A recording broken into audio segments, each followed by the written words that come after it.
it's time to have a review and a discussion. Now, the way I structure my reviews is I give you 3 pros and 3 cons, spoiler-free, about the book so that you can decide if it's the right book for you, and then we dive into spoilers. But Skyward by Brandon Sanderson is a young adult sci-fi novel. I would classify it as low sci-fi. Follows a 17-year-old girl named Spensa, whose father, who she highly looks up to, was a pilot for the military in this confine that they live in. They basically live in caverns, and they're hiding away from the aliens that live up above. And every now and then, they have to fight them. Her father died in battle, fleeing, and was labeled a coward.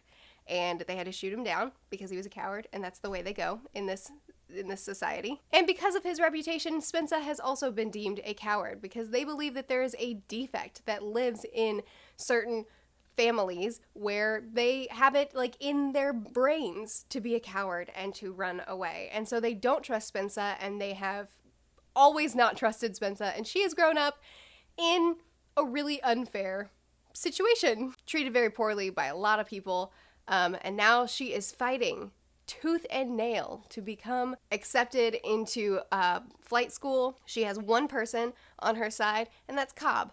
And he's the flight instructor, and he gets her in, but that does not mean that things are going to be easy for her. That's about all I'm going to say. This book is action-packed, and it is so much fun, and I highly recommend it. 3 pros, 3 cons, spoiler-free.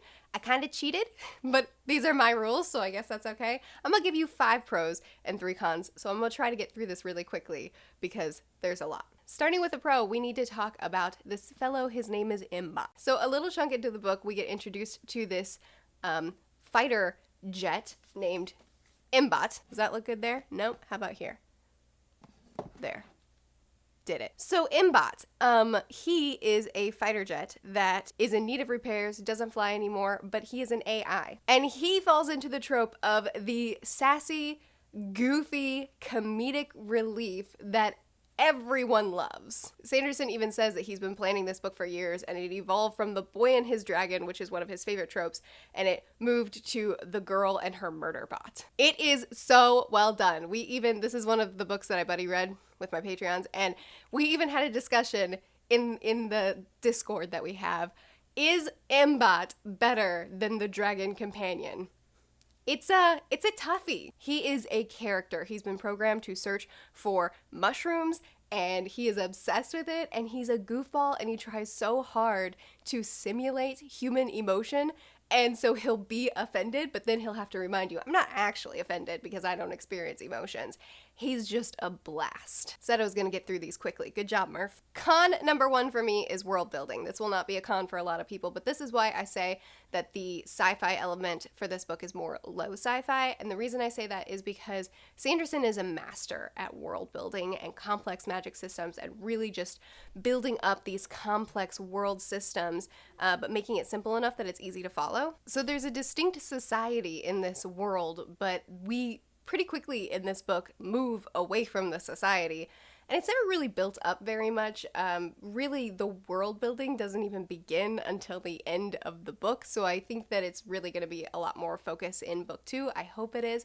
As someone who just really loves complex world, complex magic systems, which I know that this is sci-fi, not fantasy, but I just really love societies and worlds to be really built up, and like these aliens that we're fighting, we don't learn much about them until the end of the book, which again makes me believe that book 2 is going to offer a lot more of what I'm looking for, but I did feel that was missing in book 1. I know some people don't really care about, like, I'm a high fantasy reader. I know a lot of people don't care about the stuff that I care about, but world building is my bread and butter. Pro number 2 is going to be pacing. This is the fastest paced Sanderson book I've ever read. It is a book that, if I had the time, I could have read this in 1 to 2 days. But it's so fast-paced, there's really not a dull moment. Second con, I guess, is a little bit nitpicky. Some of the language in this book I wasn't as big of a fan of. There are some things that are super repetitive, like being a coward is really important, but the word coward is used so frequently. Some of the insults are a little bit younger than probably a 17-year-old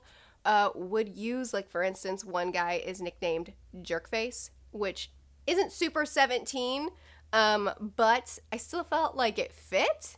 It's kind of nitpicky, but some of the language can be really repetitive, and some of the language can be a little bit less mature than the characters are, even though the characters are pretty good for their age. Pro number 3 is the antagonist. She is not just bad for bad's sake, let me tell you something.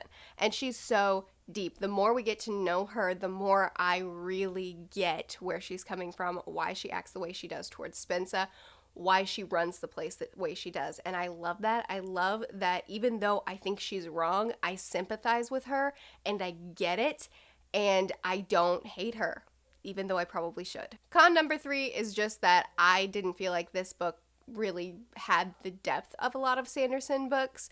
This is a preference thing. Another thing that's a little bit nitpicky. This book was fun. I had so much fun with it from start to finish, but it didn't wow me like a lot of Sanderson books do. But again, that epilogue, I really think that book 2 is going to be just really good. Pro number 4 is that we have a very angry teen. Spensa experienced some extreme trauma at some point, and we learn about it pretty quickly in the book.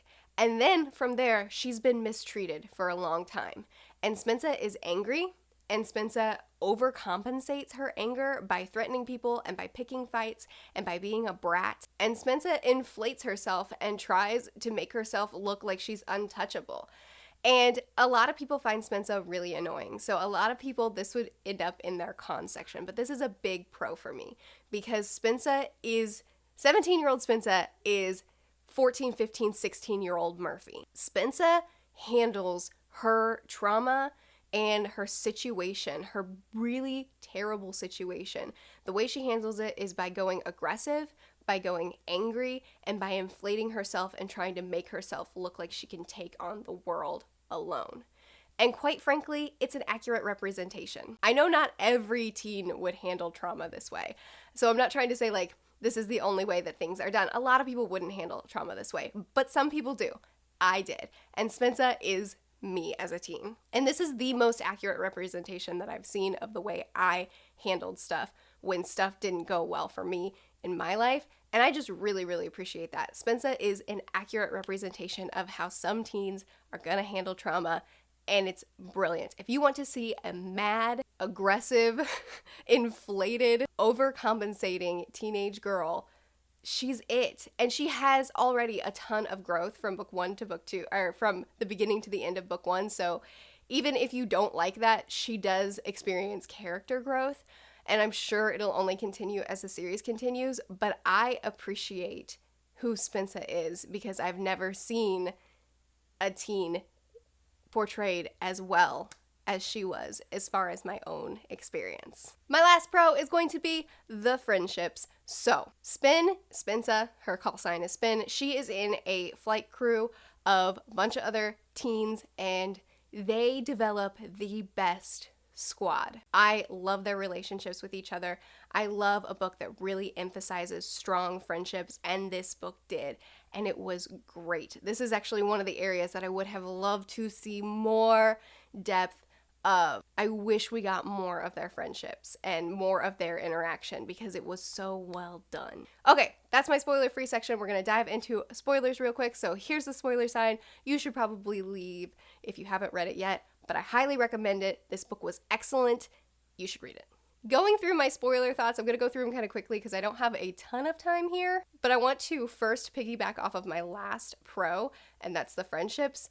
I wanted so much more. I actually do think that there are parts of this book that ended up being a little bit predictable because of the repetitiveness that I mentioned in one of my cons. Like, for instance, almost every time Spin got close to someone, they died. Like, 2 scenes later. To the point that when it was Hurl's turn to die, the second they had that heart-to-heart in their rooms when they snuck her in, which was an amazing scene when they snuck her in and gave her food and hung out all night, as soon as she had that heart-to-heart with Hurl and they became friends, all of a sudden I was like, she's next. It got that predictable because that kept happening over and over again, and that's a bummer. But the other thing that I felt was lacking in the friendships is that I really wish she had more time with her friends before they all started dying. I would say, oh, well, book 2 is going to do, this is where it's going to expand. We're going to see more of the friendships, blah, blah, blah. No, we're not, because they're dead. And I love that Sanderson isn't afraid to kill people off. I love that characters that you have grown attached to, that matter to you,